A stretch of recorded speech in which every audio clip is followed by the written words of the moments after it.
Assalamualaikum warahmatullahi wabarakatuh. Perkenalkan, nama saya Luatul Fuad dengan NIM 12132030. Eh, di sini saya ingin mempresentasikan dengan teman saya yang bernama Noval Lutfinaldi dengan NIM 12132033 dengan judul Industrial Hygiene dengan dosen pengampu Bapak Albara Harahap, SSI MSI. Adapun outline yang kami gunakan adalah yang pertama, pengertian K3 dan higien industri. Selanjutnya yaitu definisi tempat dan lingkungan kerja. Selanjutnya yaitu standar keselamatan kerja. Selanjutnya faktor resiko di tempat kerja, persyaratan K3 dan lingkungan kerja, penerapan higien dan sanitasi di tempat kerja, yaitu selanjutnya itu pengendalian resiko di tempat kerja. Selanjutnya pengendalian faktor. Selanjutnya yaitu tata laksana kerumah tanggaan di tempat kerja, dan terakhir kesimpulan. Untuk pengertian ketiga dan higien industri, K3 adalah upaya yang dilakukan untuk menjamin dan melindungi keselamatan serta kesejahteraan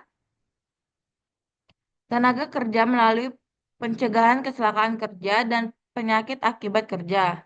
Higien industri adalah cabang ilmu yang berfokus pada identifikasi, evaluasi, dan pengendalian faktor lingkungan kerja yang dapat berdampak pada kesehatan pekerja. Terus selanjutnya adalah sanitasi adalah tindakan preventif yang menitik beratkan pada kebersihan lingkungan kerja guna mencegah gangguan kesehatan. Selanjutnya yaitu definisi tempat dan lingkungan kerja. Tempat kerja adalah setiap ruangan, lapangan, atau area baik tertutup maupun terbuka yang digunakan oleh tenaga kerja untuk bekerja, termasuk semua fasilitas dan lingkungan yang berhubungan dengan pekerjaan.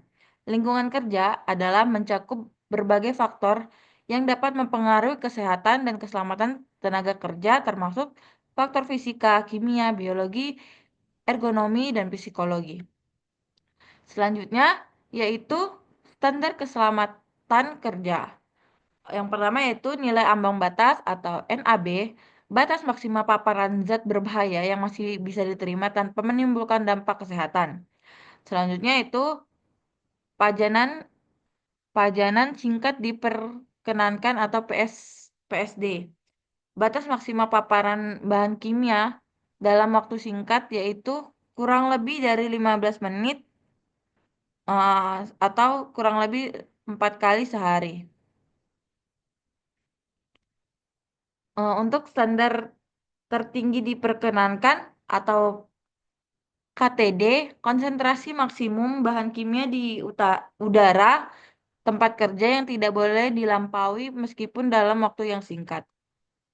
Untuk resiko di tempat kerja yaitu memiliki beberapa faktor.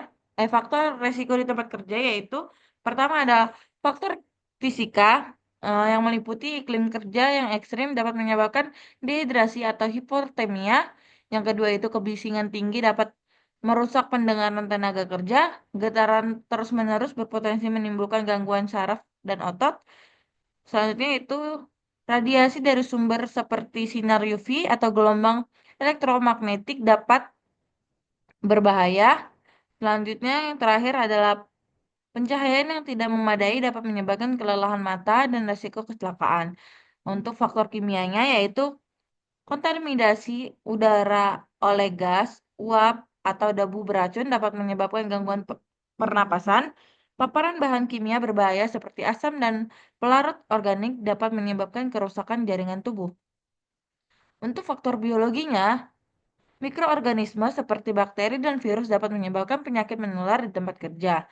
Untuk paparan energi dari hewan atau tumbuhan dapat menyebabkan radiasi alergi.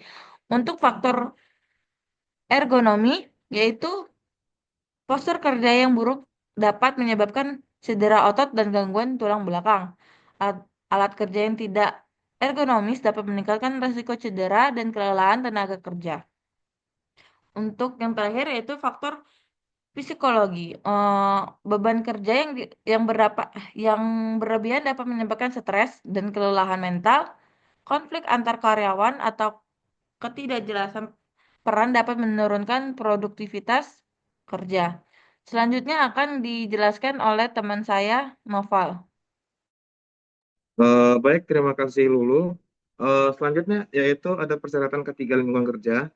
Eh, Pengenalan faktor fisika dan kimia sesuai dengan NAB. Yang kedua ada pengendalian faktor biologi, ergonomi, dan psikologi sesuai standar. Yang ketiga ada penyediaan fasilitas kebersihan dan higien. Yang terakhir ada penyediaan pelaksanaan K3 yang kompeten. Lanjut. Selanjutnya ada penerapan higien dan sanitasi di tempat kerja. Untuk penerapan itu kebersihan bangunan tempat kerja. Yang kedua ada penyediaan fasilitas sanitasi seperti toilet dan tempat sampah. Yang ketiga ada kebutuhan udara bersih dan ventilasi. Yang keempat ada manajemen housekeeping.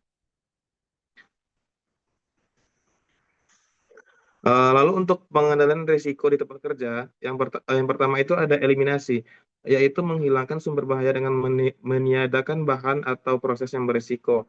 Yang kedua ada substitusi, mengganti bahan atau metode kerja yang berbahaya dengan yang lebih aman. Yang ketiga ada rekayasa teknis, memasang sistem pengamanan, ventilasi atau peredam suara untuk mengurangi risiko paparan. Yang keempat ada administratif, mengatur jam kerja, memberikan pelatihan keselamatan, serta melakukan pemantauan kondisi kerja.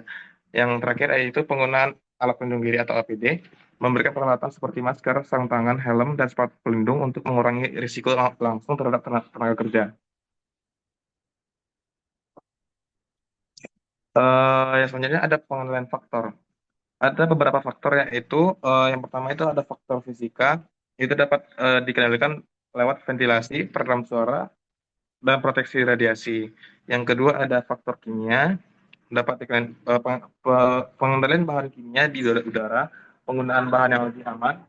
Lalu selanjutnya ada faktor biologi dengan cara izin pribadi, vaksinasi bagi tenaga kerja dan lain-lain. Yang keempat ada faktor ergonomi, yaitu desain tempat kerja ergonomis dan penggunaan alat bantu kerja.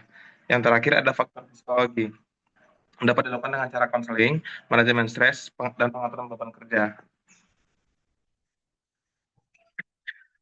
Untuk tata laksana ke rumah tanggaan di tempat kerja, yaitu ada beberapa cara. Yang pertama ada penyimpanan peralatan kerja secara rapi. Yang kedua ada pembersihan dan pemeliharaan fasilitas kerja secara rutin. Lalu penyediaan tempat sampah sesuai dengan standar untuk pengelolaan limbah. Yang keempat yaitu pengelolaan limbah yang aman untuk mencegah pencemaran lingkungan. Lalu, ada penataan ruang kerja ergonomis untuk meningkatkan kenyamanan dan produktivitas. Yang terakhir ada inspeksi dan audit kebersihan secara berkala untuk memastikan kepatuhan terhadap standar K3.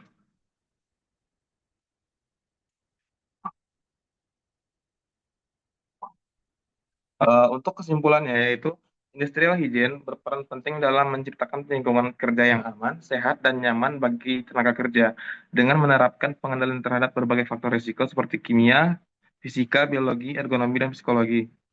Perusahaan dapat mencegah kecelakaan kerja serta penyakit akibat kerja.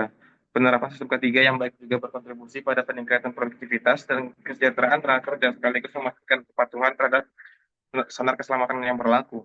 Oleh karena itu, kesadaran dan komitmen terhadap higien industri harus menjadi bagian dari budaya kerja di setiap organisasi. Mungkin itu saja yang dapat kami sampaikan. Saya mengucapkan terima kasih dan mohon maaf apabila ada yang salah atau kurang-kurang. Sekali lagi, terima kasih. Saya kembali pada Lulu. Sekian, terima kasih. Wassalamualaikum warahmatullahi wabarakatuh.